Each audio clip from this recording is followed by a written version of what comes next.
जय हिंद साथियों, आप सभी को मेरा प्यार भरा नमस्कार। मैं मुकेश यादव, मैथ टारगेट से। और आज हम लोग पढ़ेंगे कक्षा 9 की मैथ एक्सरसाइज 9.3 का क्वेश्चन नंबर 15। यदि हम बात करें तो पिछली क्लास तक जो है इस एक्सरसाइज का क्वेश्चन नंबर 14 तक हम लोगों ने समाप्त कर लिया था। और आज हम लोग क्वेश्चन नंबर 15 समझने का प्रयास करते हैं।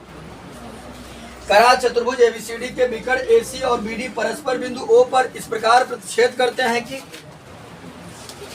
एरिया ऑफ एओडी बराबर एरिया ऑफ बीओसी। सिद्ध कीजिए कि एबीसीडी एक समलंब है। ये बच्चे समझिएगा ध्यान से। हमें कहा रहा है कि एक कोई चतुर्भुज है,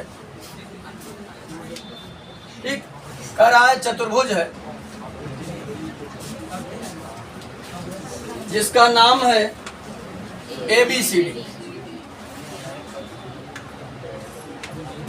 ए बी सी और डी, इसके विकर्ण जो है वो एक दूसरे को कह रहा है। विकर्ण मतलब सम्मुख शीर्षों को ज्वाइन कराते हैं तो विकर्ण बनता है। इसको ज्वाइन करा दिए तो एक विकर्ण एसी बन गया, और इसको ज्वाइन करा दिए तो एक विकर्ण बीडी बन गया। करा इसके जो विकर्ण हैं वो एक दूसरे को क्या करते हैं, ओ पर इंटरसेक्ट करते हैं, प्रतिच्छेद करते हैं। तो क्या समझिए, चतुर्भुज एबीसीडी के विकर्ण एसी और बीडी एक दूसरे को कहाँ प्रतिच्छेद करते हैं, ओ बिंदु पर। ओ बिंदु पर इस प्रकार प्रतिच्छेद करते हैं कि एरिया ऑफ एओडी, एओडी इसका क्षेत्रफल, एरिया ऑफ एओडी बराबर एरिया ऑफ बीओसी, बीओसी, यानी इसका एरिया और इसका एरिया आपस में क्या है, बराबर है। उसके बाद में करा कि सिद्ध कीजिए कि एबीसीडी एक क्या है, समलंब। समलंब सिद्ध करना, तो अगर बात करें हम समलंब की, तो समलंब की हम परिभाषा जानते हैं कि दो भुजाएं समांतर और दो भुजाएं असमांतर होती हैं। ठीक, समलंब की दो भुजाएं समांतर और दो भुजाएं असमांतर होती हैं। तो समलंब सिद्ध करने के लिए इसका मतलब है, अगर इस साइड और इस साइड को मैं समांतर दिखा दूं, ये एबीसीडी हमारा क्या हो जाएगा, समलंब हो जाएगा। ठीक, तो कुल मिलाकर के हम इसको और इसको समांतर दिखाने का प्रयास करेंगे, क्योंकि आकृति से साफ शब्दों में पता चल रहा है कि ये रेखा और ये रेखा तो समांतर होगी नहीं, क्योंकि आगे जाकर कहीं न कहीं मैच कर जाएगी। तो हम इसको और इसको समांतर दिखाने का प्रयास करते हैं। अगर मैं इन दोनों को समांतर दिखा देता हूँ, ये समलंब सिद्ध हो जाएगा। तो समझिएगा ध्यान से। हमने लिखा दिया है एओडी बराबर बीओसी, ये क्वेश्चन में ही दिया गया है। सिद्ध करना एबीसीडी एक समलंब है, ये भी क्वेश्चन में है। याद समझिएगा, जो हमको दिया है उसी पर बात करते हैं। दिया है एरिया ऑफ एओडी बराबर एरिया ऑफ बीओसी, और ये हमको कुल मिला करके दिया है, हमने अपने से नहीं लिखा।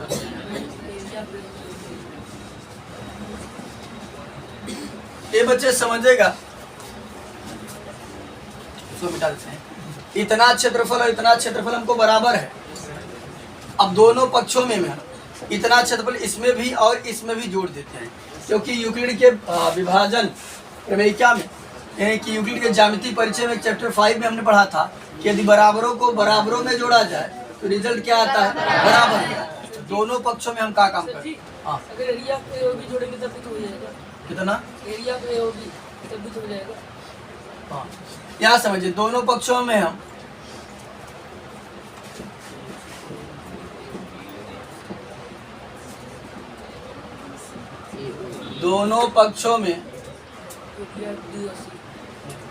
एरिया ऑफ डीओसी जोड़ने पर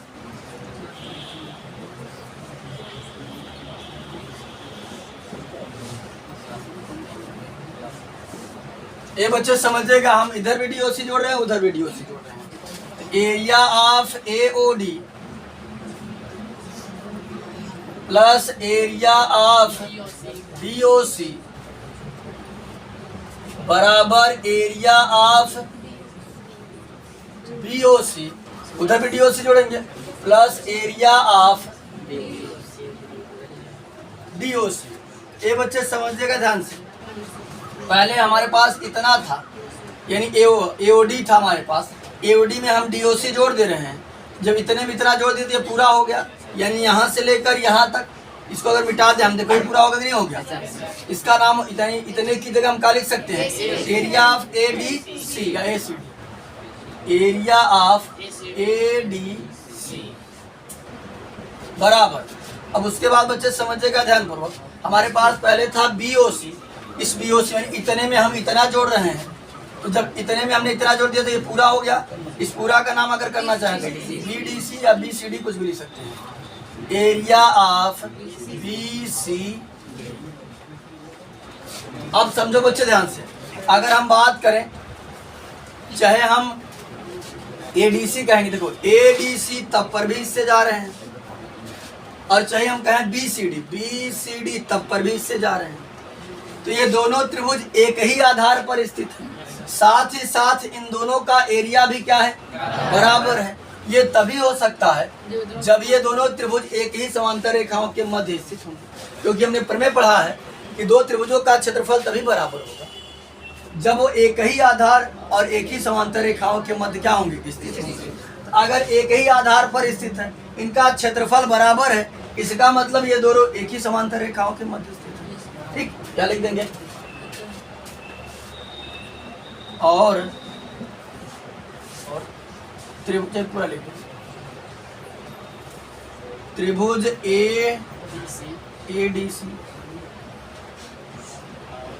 और त्रिभुज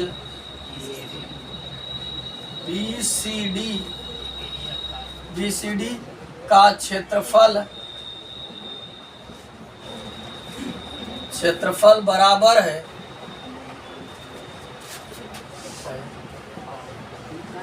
तथा एक ही आधार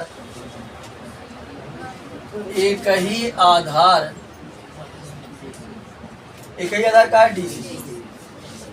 DC पर स्थित है। अब हमने पढ़ा है कि यदि किसी त्रिभुज का क्षेत्रफल बराबर है और एक ही आधार पर स्थित है, तो इसका मतलब है वो दोनों एक ही समांतर रेखाओं के मध्य स्थित है। इसका मतलब है, लिखा होगा तो लिख लीजिएगा, चूंकि इसलिए हो जाएगा AB समांतर DC, और जब AB समांतर DC हो गया, ये ABCD हमारा क्या हो गया, अतः ABCD एक समलंब।